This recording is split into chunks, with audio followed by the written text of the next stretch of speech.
Hey guys, it's your boy Berto, and today we're going to read another Disney bedtime story. And tonight we're going to read 101 Dalmatians Detective Lucky. Let's get started. A blustery wind was blowing outside, but the Dalmatian puppies, all 99 of them, were snug and cozy in their new house. The puppies crowded around Annie, who was reading them a bedtime story. Lucky loved bedtime stories. He especially loved ones about detectives. He wished he could be a detective. Oh, look at all these dogs. Oh, man. When Nanny's story was over, Pongo and Perdita tucked the puppies into bed. But Lucky wasn't tired, not even a little bit. He couldn't stop thinking about all the mysteries he would solve if he were a detective. He's still staying up.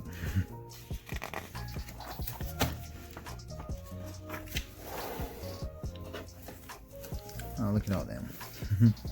One by one, the other puppies drifted off to sleep. Soon, Lucky was the only one still awake. Suddenly, his ears twitched. Creak, squeak, bang! What was the strange sound? Lucky bolted upright.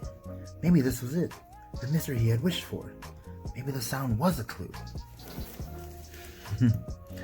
Lucky carefully climbed out of bed. His parents were in the living room with Roger and Anita. No one would notice if Lucky slipped through the doggy door.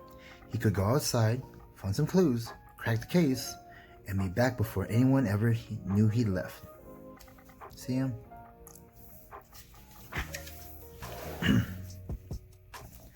Lucky scampered outside. He looked around. He had never been outside alone at night. The wind had died down, but it was very dark. All around him, Lucky saw strange shadowy shapes. Lucky thought about going back inside, but he knew that a true detective would solve his case no matter what.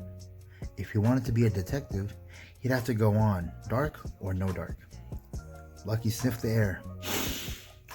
An unfamiliar smell made his nose twitch. Maybe it was another clue. There's Lucky. Lucky pressed his nose down to the dirt and sniffed again. There it was, the same smell. His tail wagged as he followed the scent into the woods. This is exactly what a real detective would do, Lucky thought eagerly as he tracked the smell to a hollow log. You see the log? What's that? Lucky poked his head into the log to see what was inside and found two spooky eyes staring back at him. 1, 2. Still looking at it. Lucky yelped in surprise. He backed out of the log as quickly as he could. Strange noise filled the air, and Lucky felt something brushed by his head. Hoo, hoo, hoo, hoo. Flap, flap, flap, flap. Whoosh. Lucky was surrounded by spooky sounds, and he didn't know what was making any of them. And to make matters worse, he had been so busy tracking the smell that he hadn't noticed how far he had roamed. He had no idea where he was going or how to get home. There was only one thing to do. Run. He's running in the woods, alone in the dark. Lucky raced through the forest, ducking under branches and leaping over rocks. When the trees began to thin, he charged forward, running faster and faster until, wham! He knocked right into someone. In a flurry of fur and tails and hisses and growls, Lucky and the stranger tumbled over and over and over. Then the puppy heard a familiar voice. Lucky, is that you? Oh, who's that? It was Sergeant Tibs, the cat who'd helped rescue Lucky and his siblings from Cruella de Vil. What up, Sarn? Sergeant Tibs! Lucky cried in relief.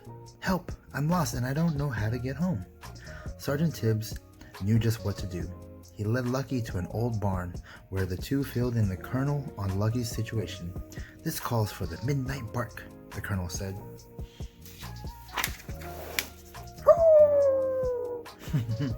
The colonel lumbered over to the door and howled into the night. Lucky waited anxiously for a response. At last, it came. Oh, oh, oh. Yip, yip, yip, yip, yip. Arf, arf. Ow! The barks echoed across the countryside to the Dalmatian plantation, where a sleepy Pongo opened his eyes. It's Pongo. "It's a lost pup," he whispered to Bendita. "I'll go home." "Follow the barks. They'll lead you home again," the colonel told Lucky. "Good luck, lad." "Thank you," Lucky told the colonel and Sergeant Tibbs. Then, listening closely, he ran into the night. The colonel was right. Following the sound of the bark, Lucky soon realized he was on the way home. And now he was less scared. Lucky was able to solve all the mysteries he'd stumbled upon, even the creaky old gate that had started it all. Back at the Dalmatian plantation, Pongo was shocked to see Lucky bounding up to him. "The midnight bark was for you," he asked. "The midnight bark was for you?" he asked. Dad, I solved the mystery," Lucky exclaimed. "Just like a real detective." "Tell me about it in the morning," Pongo whispered as he led Lucky back to bed. "And no more mysteries tonight." He just wants to go to sleep. Lucky agreed and snuggled up next to his siblings, ready to fall asleep after his big adventure. Suddenly, his ears twitched. What was that strange sound? Maybe it was a clue. Here we go, all over again. Well, good night, guys. Good night, babies. My loves. Hope you all have a blessed night. Hope you guys like the story. Next time, we're going to read Cinderella, A Nighttime Stroll. Have a good one, guys. Peace.